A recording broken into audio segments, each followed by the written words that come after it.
galera, tudo bem com vocês? Na aula de hoje a gente vai ver a parte de redes de computadores. É um assunto muito importante, muito cobrado, mas de uma forma bem tranquila, certo?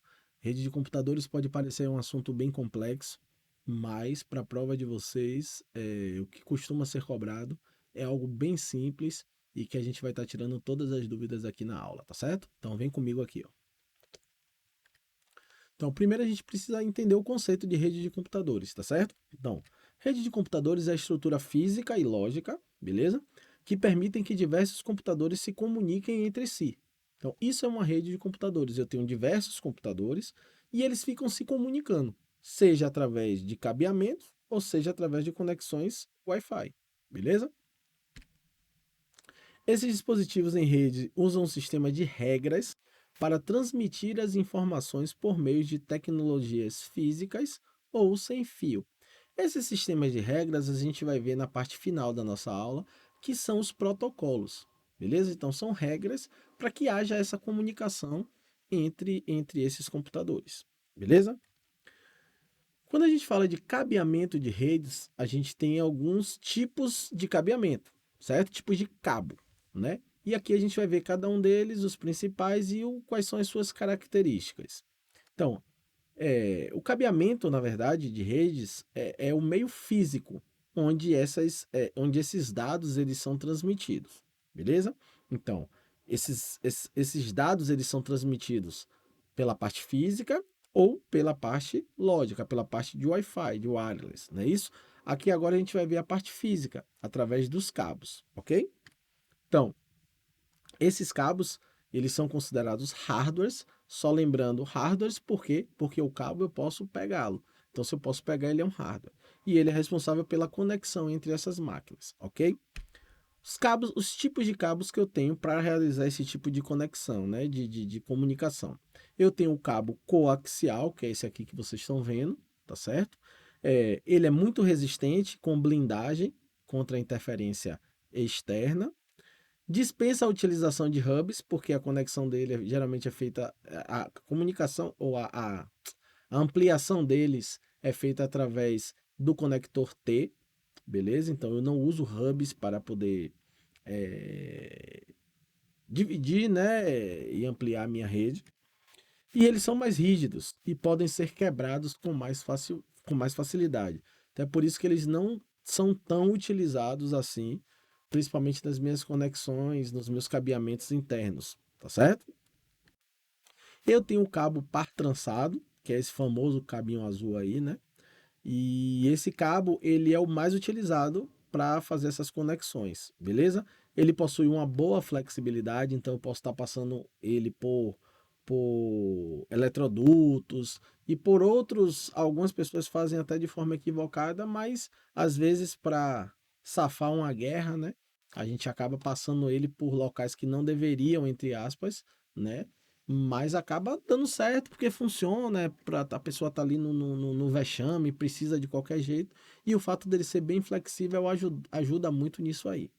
E ele tem uma boa relação custo-benefício, ao contrário do cabo coaxial e do cabo de fibra ótica que a gente vai ver um pouco mais à frente, que tem um custo um pouco mais elevado, tá certo?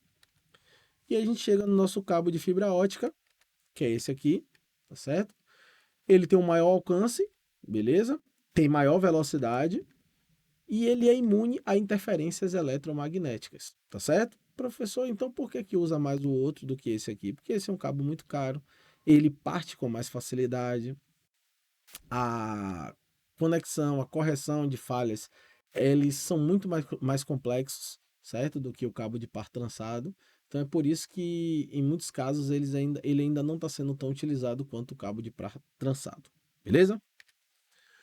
A abrangência. Quando a gente fala de rede de computadores, a gente precisa ter uma noção de até quando ela pode, né, abranger, ela pode chegar até onde, certo? Então, a depender de até onde ela vá, eu tenho um tipo de rede diferente, tá certo?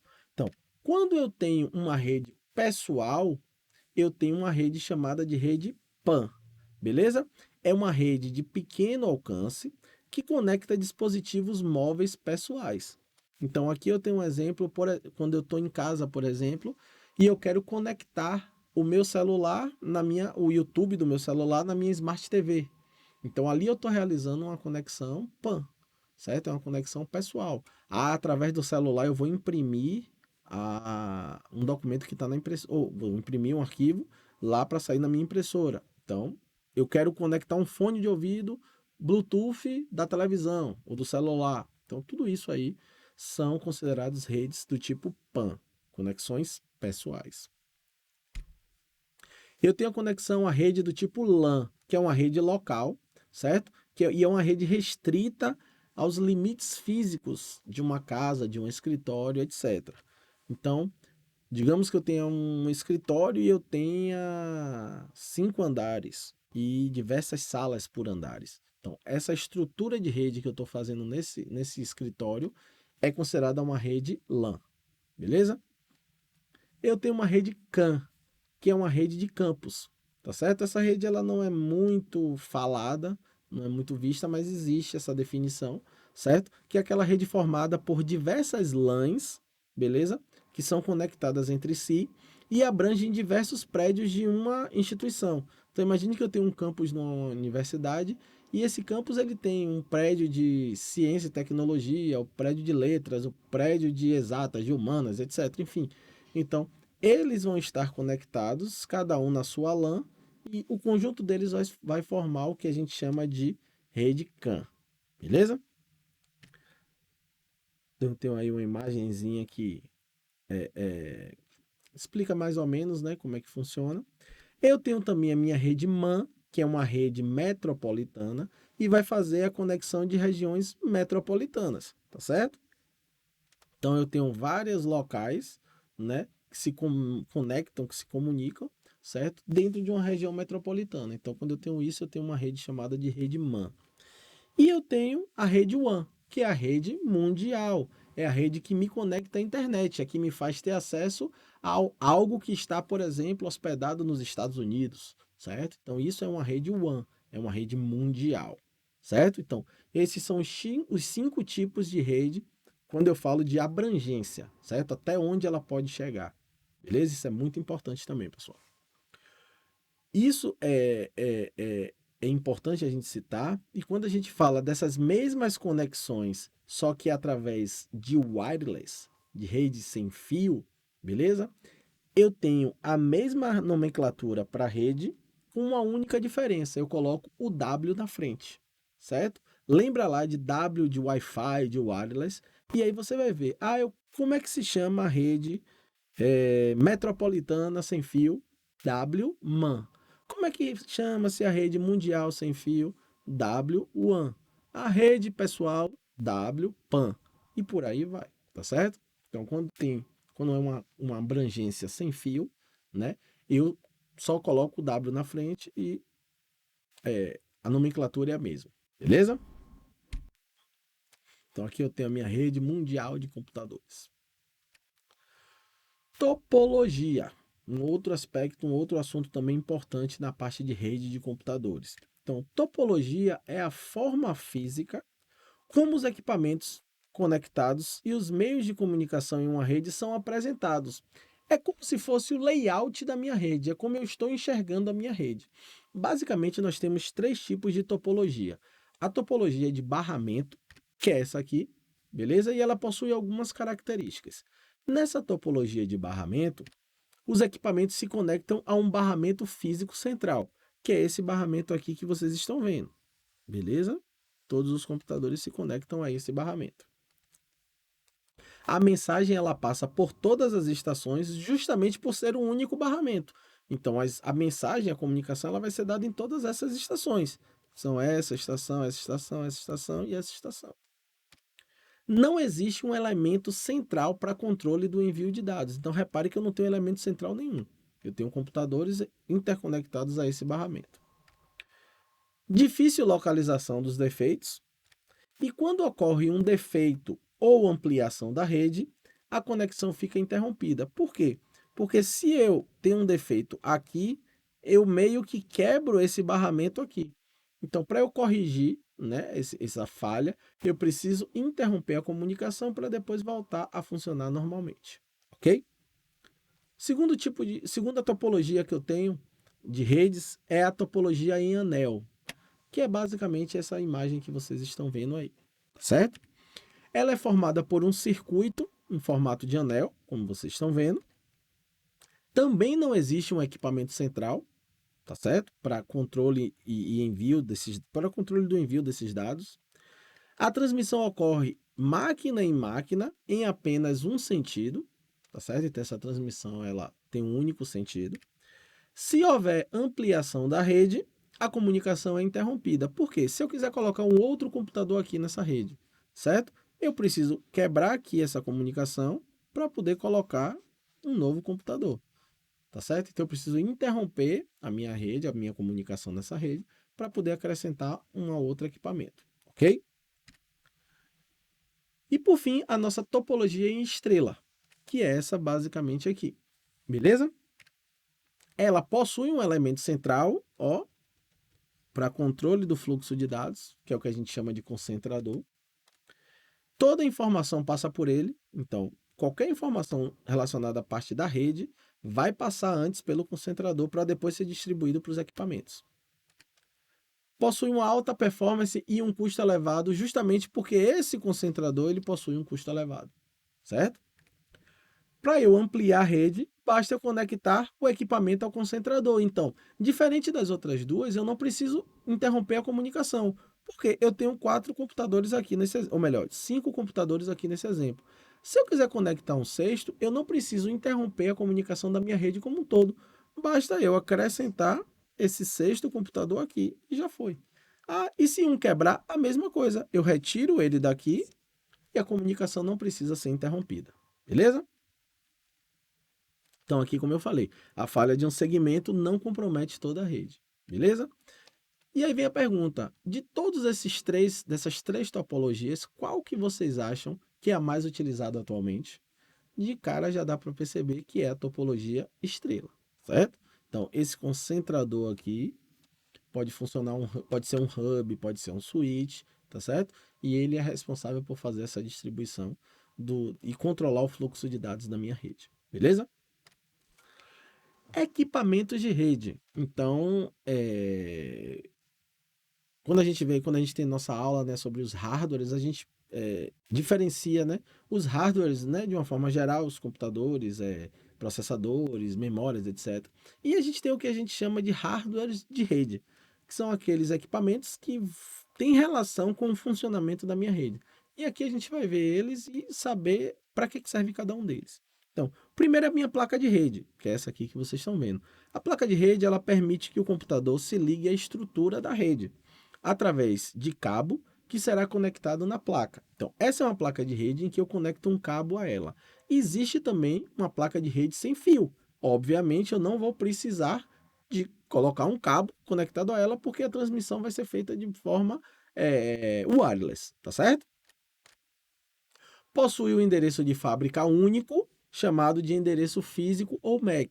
Beleza? Então, toda placa de rede possui um endereço único. Então, é o registro dela, né? Como se fosse o CPF dela, certo? Que é único, beleza? Que é chamado de endereço físico ou endereço MAC. Outro equipamento de rede é o repetidor, né? Esse é só um exemplo, só um modelo de repetidor, beleza?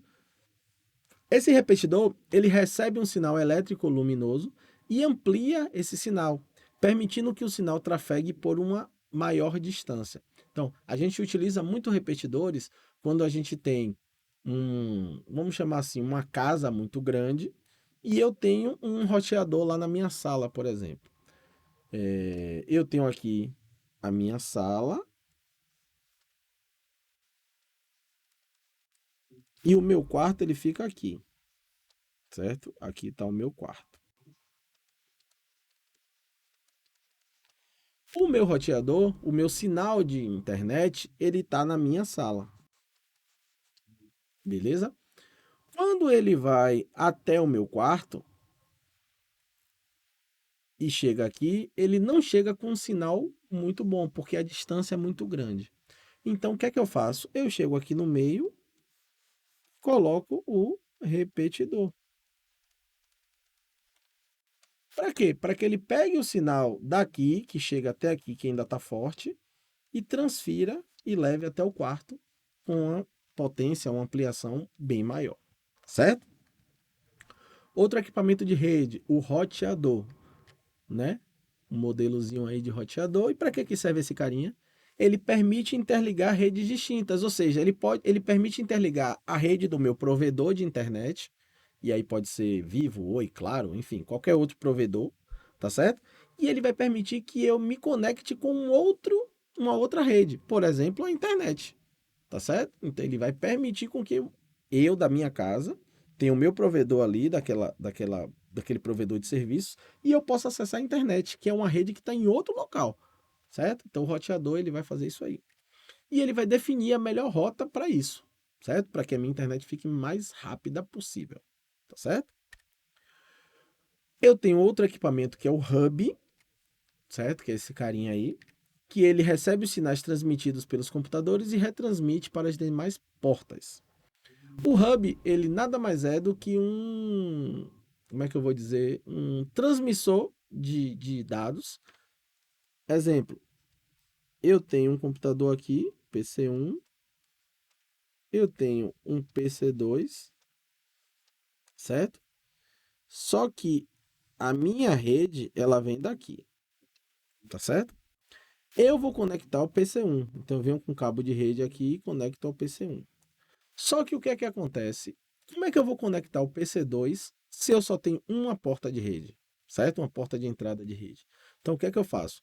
Eu coloco um hub aqui, tá certo? Esse ponto de rede que está aqui, ele não vai mais para o PC1, ele vai para o hub. E o hub é que vai fazer a distribuição para o PC1, para o PC2 e para outros computadores se vierem a ter, certo? Então, basicamente, o hub faz isso aí. Mesma função, eu diria, que o switch, tá certo? O switch também ele tem essa função. Só que existe uma diferença principal entre um hub e um switch, certo? Entendam que, ó, reparem a imagem, ele é bem parecida. Muitas pessoas acham que o switch ele é diferente do hub porque ele é maior. Não, não é isso, certo? O switch ele tem uma diferença para o hub, é que o switch ele retransmite sinais apenas para o destinatário correto. Quando eu tenho um hub e um computador, o PC1, ele faz a solicitação, a resposta vai para o PC1, para o PC2, para o PC3, para todo mundo. Porque o hub não sabe quem está perguntando. Então, como ele não sabe quem está perguntando, ele responde para todo mundo. O switch ele sabe, porque ele sabe que a pergunta veio do PC1. Então, quando ele responde, ele não responde para os outros demais. Isso faz com que a minha rede fique menos congestionada, porque o switch ele sabe a rota certa para quem ele vai responder. Perceberam? Então, a diferença principal de um switch para o hub é justamente essa, certo? E é por isso que eu considero o switch um hub inteligente. Beleza?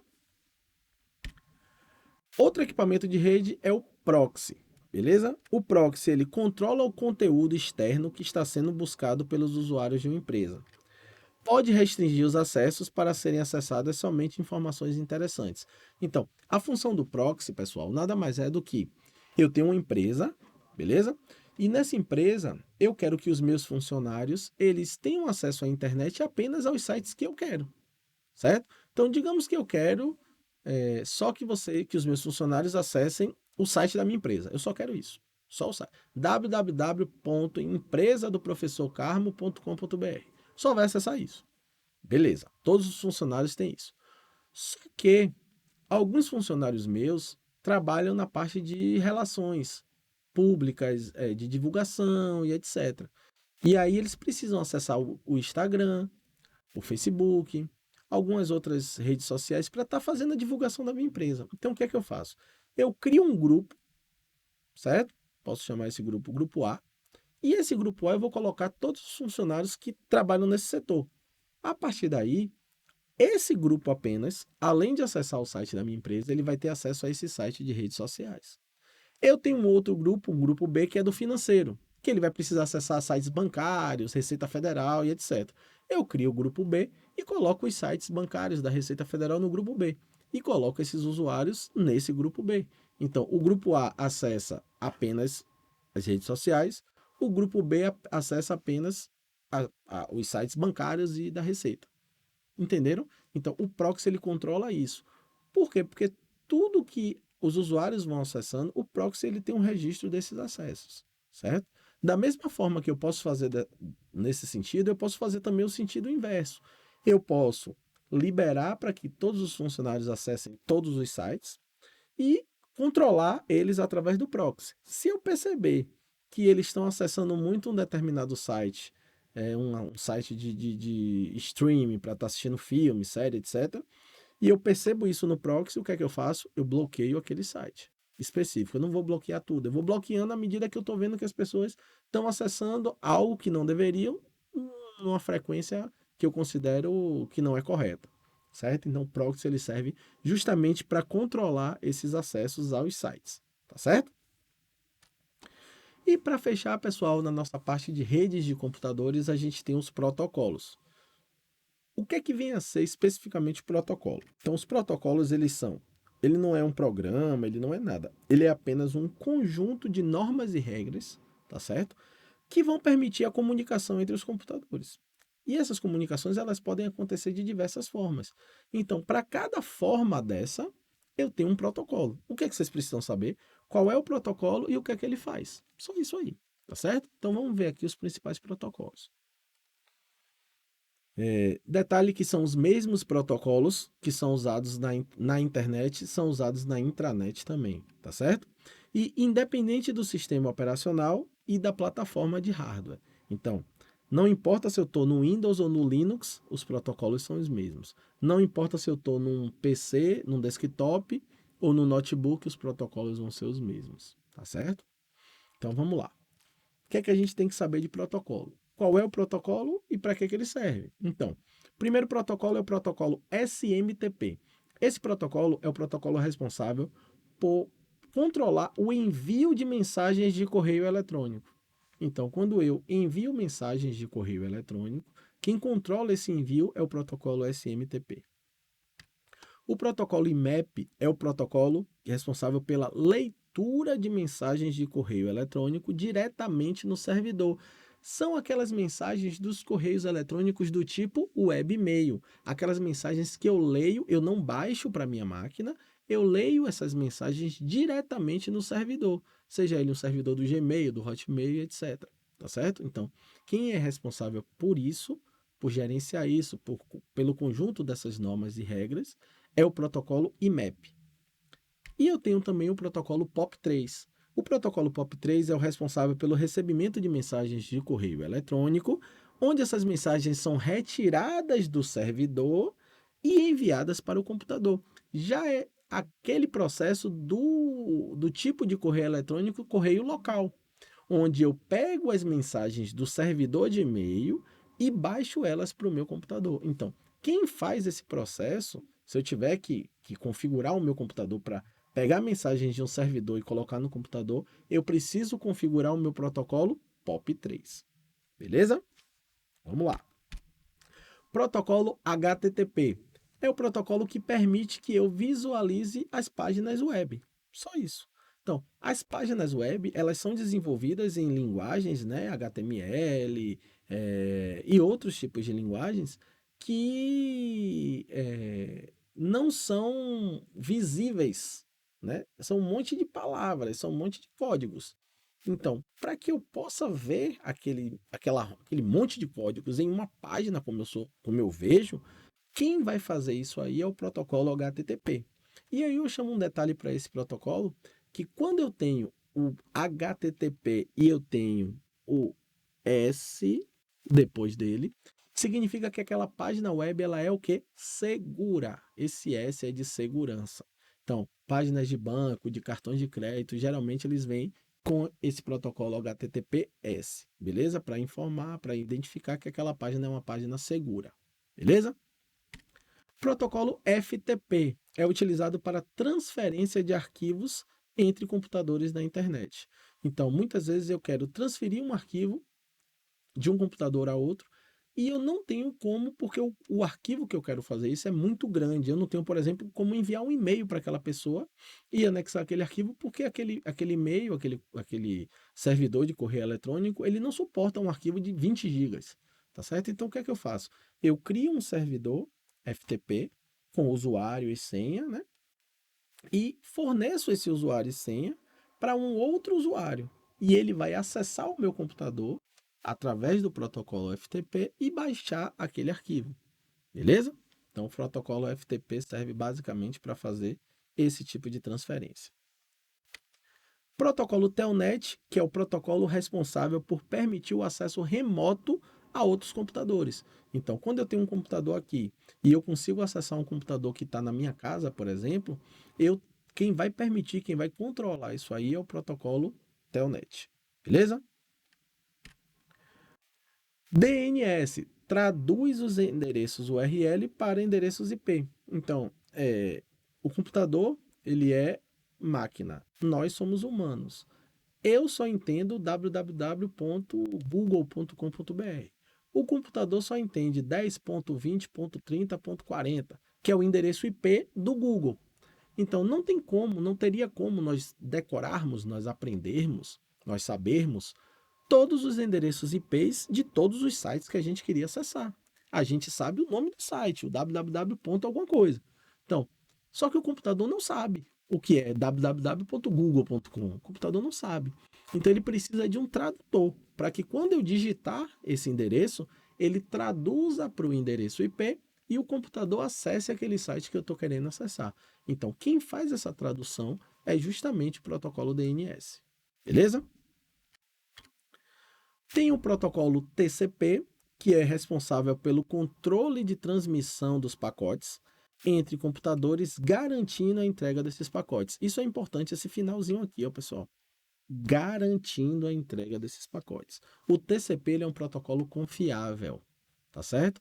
Ele só sossega se ele entregar essas informações tudo corretamente, na sequência certa, tudo beleza, tá bom? Diferentemente do UDP. O UDP, ele também é um protocolo de transporte, só que ele é um transporte mais simples. Por quê? Porque ele não é confiável e ele não tá nem aí se chegou, se não chegou, tá certo? Então, é como se o protocolo TCP fosse aquele cara que pega uma encomenda, entrega no local, na residência correta, confere o nome, tudo certinho, abre o pacote, vê se tudo que está lá escrito que estava embalado é aquilo mesmo, ok. Esse é o TCP. O protocolo UDP, ele pega a encomenda e joga por cima da janela. E já foi. E não tá nem aí se chegou, se não chegou, se caiu na casa do vizinho. Para ele entregou, tá tudo certo. Certo? Então esse é o protocolo UDP. O protocolo IP é o protocolo que identifica os endereços, né, as máquinas na rede. Então ele é responsável justamente para dizer, ó, aquela máquina ali possui um endereço tal, aquela outra máquina possui um endereço tal.